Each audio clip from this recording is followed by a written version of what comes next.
Dobre, viete, že od slušnosti to malo veľmi ďaleko. Pamätáme si tie aj výroky, ktoré zazneli z pódia alebo z davu.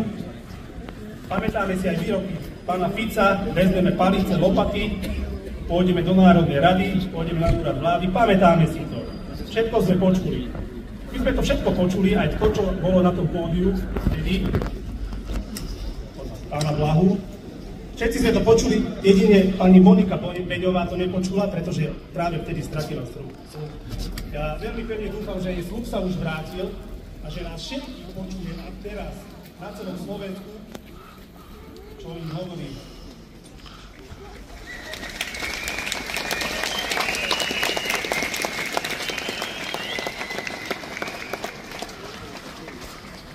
Viete, aká je otázka? Kvôli čomu chodia tak často teraz naši vládni predstavitelia do Moskvy? Čo tam vyjednávajú? Čo tam vybavujú s predstaviteľmi Ruska? Maslo. V skutočnosti nikto z nás nevie, čo vyjednávajú s krajinou, ktorá surovo napadla nášho suseda a už 3 roky vedie proti nemu vojnu. Nikto nevie, prečo chodia do Moskvy. Ja sa vás ale opýtam, ako sa to volá, sa niekto potáča k svojim spojencom chrbtom a paktuje s nepriateľom. Je to zrada, kolaborácia. Ale ako sa volá to, keď sa slovenský premiér stretáva s ruským prezidentom, ktorý Slovensko označil za svojho nepriateľa? Ako sa to dá nazvať? To sa dá tak nazvať, ako si pred chvíľou povedali. To je vlastne zrada.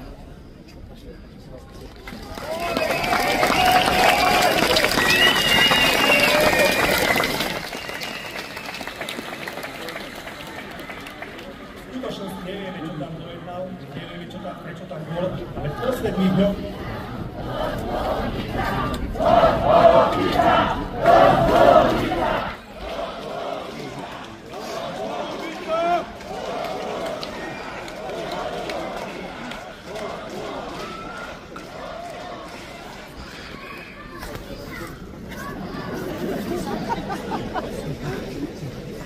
Áno, ale v skutočnosti ani jeden z nás nevie, prečo tam bol.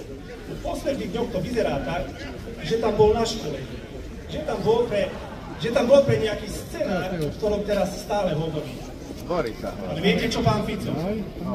Scenár si vložte do tašky a tú tašku podajte pánovi ukážkovému prezidentovi, nech vám ju podrží.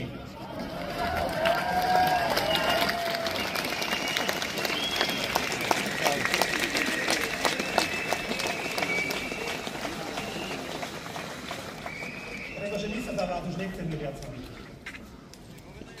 Ale musíme sa za vás hambiť pred celým demokratickým svetom, musíme sa hambiť za vašu vládu, ktorá sa aktuálne práve otáča Európe chrbtom a podáva si ruky s ruskými zločincami.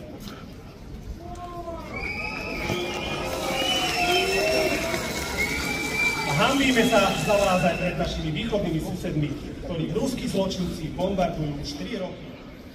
Po mesiac to budú 3 roky.